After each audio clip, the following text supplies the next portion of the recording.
found a tube, and the minute I opened it, the smell transported me through time. This one's wife.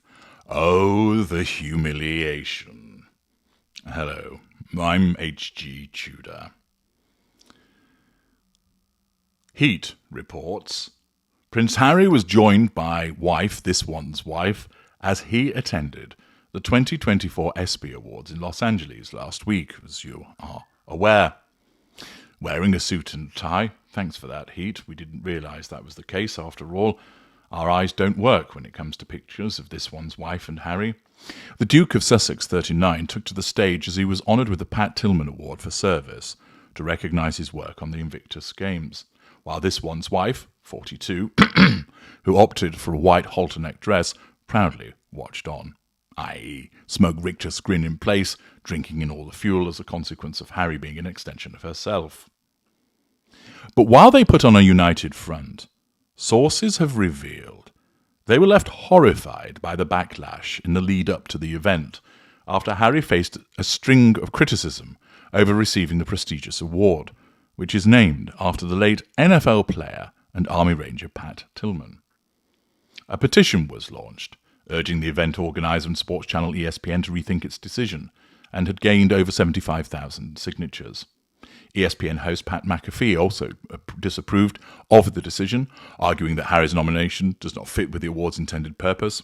And even Pat's mum Mary spoke out, saying there are others far more fitting. An insider explains the Sussexes did their best to act composed, but it was brutal. They went into this event with the weight of the world on their shoulders. Now, pausing there, it might be described as having the weight of the world on their shoulders, but here's, in actuality, what went on. Harry would not have liked the criticism that he was experiencing. Nobody likes to be criticised. It's worse for a narcissist, as I shall explain. But Harry, he didn't like it because he does actually care about how he's perceived.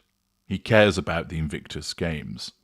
But also, he has a strong narcissistic trait of pride, and therefore a combination of the fact that he's not particularly aware of public sentiment in relation to his behaviours.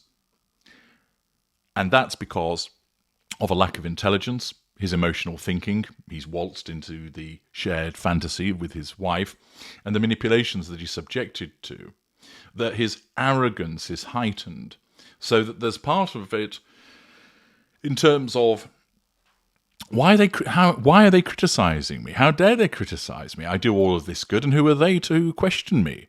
But he doesn't like it. He wants to be liked, not in the sense of needing fuel and control like a narcissist does, but quite simply, he doesn't comprehend why people would dislike him, because he thinks that he's doing good, and therefore he thinks it's unfair. With this one's wife, criticism provides her with fuel because it's an emotional response to what she's doing. But it's also a threat to control. She cannot stand to be criticised. Her narcissism tells her that she's above criticism. Her narcissism reminds her that she's an amazing person who only does good things, and if you criticise her, there's something wrong with you. She is completely devoid of the ability to recognise that she is at fault, that she ought to be accountable. And in those circumstances, the repeated and sustained criticism of the Sussexes ahead of this award was hugely problematic for them both. Neither, but for different reasons, could comprehend why they were being criticised. The criticism upset Harry. The criticism threatened this one's wife's need for control. The article continues by explaining that to have the mother of Pat Tillman questioning whether Harry deserved the Tillman Award was crushing enough on its own. But on top of that, there was an ESPN analyst slamming Harry and a petition going around to rescind the award. It was humiliating and beyond hurtful. No one could blame him for wanting to pull out. The ESPY's organisers reassured Harry that there were no questions on their part. They wanted him and felt he was well deserving. But all the backlash really took the gloss off it for Harry. the fact that tens of thousands of people went and signed this petition against him getting this award left him gutted. It really does go to show that no matter what he does, people are going to find a reason to have a go at him, which is just so demoralising. Well, pausing there, that mentality, which I touched on yesterday, of no matter what I do, I'm criticised for it, is wholly as a consequence of his own behaviour and who he has saddled up with. Hitherto, Harry was well liked. He had his flaws, but they were managed by the palace, and he acquitted himself well in relation to his royal obligations, his charitable involvements. They found things to keep him occupied, almost like an overgrown child that he could go and play with, and he was good at doing those things. He's pretty sporty, so he enjoyed getting involved in that side of things. He enjoyed the practical aspects of being in Africa, for instance, and undertaking charitable work. And thus, that all worked for him. But now, because he saddled up with this one's wife, he fails to understand that his behaviour has been altered by his involvement with her, that existing narcissistic traits have been amplified by his liaison with her, and it's that behaviour that has led to legitimate criticism. Before, remember, this is a chap who's not that bright, and beforehand, he went through the world with people giving him a degree of sympathy as a consequence of what he endured by the loss of his mother in such tragic and hugely publicised circumstances. And he was largely liked because he had this image of being the sort of playboy prince. Therefore, life was pretty straightforward for Harry. Be there, wear this, turn up at that time, put those trousers on, say this, shake that hand. You can go to Bonker's Night Spot and pop to a kebab at Abracadabra thereafter. And largely, people liked him. And that was what he was used to. All of a sudden, he finds himself being repeatedly criticised. And he doesn't really understand why. They used to like me, he thinks. Why are they now against me? And he can't see that as a consequence of the way that he behaves, the way that his wife behaves, and the way that his wife has influenced him. He hasn't worked that out, or hasn't worked that out fully. And therefore, he gets frustrated and hurt, because he can't actually understand why people now have turned against him, when beforehand they always liked him. He simply hasn't got to that point of working it out. In relation to this one's wife, of course, she has that sense of entitlement whereby she thinks everybody adores her, everybody wants to be with her, everybody wants to hear what she has to say. The article continues by explaining that Harry worked so hard on his speech, but finding the strength to forge ahead and block out the noise was a struggle. This one's wife had to prop him up and give him countless pep talks before the ceremony. She really took him by the hand and controlled the situation, but it was pretty tough on her as well. Well, naturally, she did that in order to control him and to try and manage the facade. Some people might be able to simply brush this sort of negativity off, the article continues, but Harry takes things to heart. He feels this sort of thing very deeply. He genuinely can't understand why people are so hell-bent on finding fault with him, especially over something like the Invictus Games, which has done nothing but good. Now, as a proposition, that kind of makes sense. The Invictus Games is a really good thing.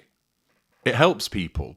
So why are they criticising my involvement with it? Why are they criticising the fact that I'm getting an award for being involved with it? I don't get it. And of course, it's because of the way that he has begun to behave and the way that his wife behaves. But he doesn't seem able to work that out. And that's because, 1, he's not very bright, 2, he's affected by the fog of emotional thinking, 3, he still continues to believe the propaganda and claptrap that his wife pumps out. It's not us, Harry, you know. You've done a great job with Invictus Games. It's the media. You know they've always had it in for you. So she triangulates him with something that she knows he's always disliked, the media. And therefore, it's easier for him to go, oh, yeah, it's the media, isn't it? They're the ones behind all of this, whipping up the plebs. Rather than, oh, actually, Megsy, I think it's down to you that they don't like me. I think it's because I've been behaving like you. And I've turned into a bit of a twat, actually. I've been thinking about this when I've been sat on the crapper. Yeah, my behaviour is such that actually I don't really blame them for having a go at me. I've turned into a right wanker. and it's largely down to hanging out with you, you know. The fact is, she's not going to let him able to see how his behaviour has been influenced by her, and why that behaviour is why many people regard him as a brat and a traitor. He thinks, I've done something good, why have they got it in for me? She maintains that, because in a sense, that's the kind of thinking that she has, albeit for different reasons. Her narcissism, in order to ensure that she maintains control, causes her to believe that she's the good person, that she is beyond reproach, and any criticism is problematic, not for her, but it's just demonstrative of the nastiness of other people. The article continues explaining there have since been calls for Harry to return the award, making him fear he may never be able to escape the critics. It feels like this onslaught of attacks is never going to end, no matter what they go or what they do. They always seem to have people against them. Again, notice the lack of awareness, the failure to understand why people don't like them, the continuing victim mentality of, I just don't understand why people have got it in for us. The event has come and gone, and they still have people finding a way to tear them down even further, picking apart his speech and saying he was wrong to make a reference to his beloved mum. It's beyond the pale. And of course they blame the royals. The fact that they're now these outcasts is giving everyone carte blanche to pile on, and he feels Charles and William could easily put an end to this, yet they don't. That again is the pathetic victim mentality, which of course has been exacerbated by this one's wife. Her narcissism causes her to regularly blame shift. She cannot accept that she's the problem. It must be something or someone else. It's the royals. They're whipping people up. They could put a stop to this, you know, Harry, but they don't. That just proves that we were right to leave them. In some ways, the article continues, he wishes he could just disappear from the public eye, but he's determined not to let the haters win. Notice again how there's always this reference to haters, when actually it's disapproval. He's trying to build his life around helping others, so allowing this sort of thing to stop him would be such a shame, but that doesn't mean it is easy. This has made him feel more isolated than ever, because he doesn't have a huge support base like the royals have. He's just trying to make a difference and be kind, and in return, he gets nothing but hostility. It's exhausting. It's taking all the strength he has just to keep going. You see once again this self-centered victim mentality that persists. From Harry's perspective, I'm trying to do good things. No matter what I do, I'm always criticised. I just don't understand why people have got it in for me. He can't see that it's because of the way that he and his wife behave. If he was able to see that, it would start to make sense to him. He would then realise, these people aren't just taking pot shots at you, Harry, for the love of doing so. They're doing it because you and your wife behave in a particular way, which attracts criticism, legitimate criticism. But he feels hard done to, because he's not got the capacity to understand, at least not yet, why people criticise. And that is born out of the gilded lifestyle that he has enjoyed and his own arrogance. But it's also influenced by this one's wife, whose default position is, we don't have to explain ourselves to the scum out there. They're just nasty. They've just got it in for us because they're envious of our lifestyle. They're haters, Harry. We don't have to reduce ourselves to their level. And at the end of the day, if your family cared about you, they would put a stop to all of this, which of course ignores the fact that why should they? Harry and this one's wife were the ones that wanted to leave. They're the ones that behave this way. And the royals are doing exactly the right thing by having nothing to do with them. But of course, this one's wife would never admit that.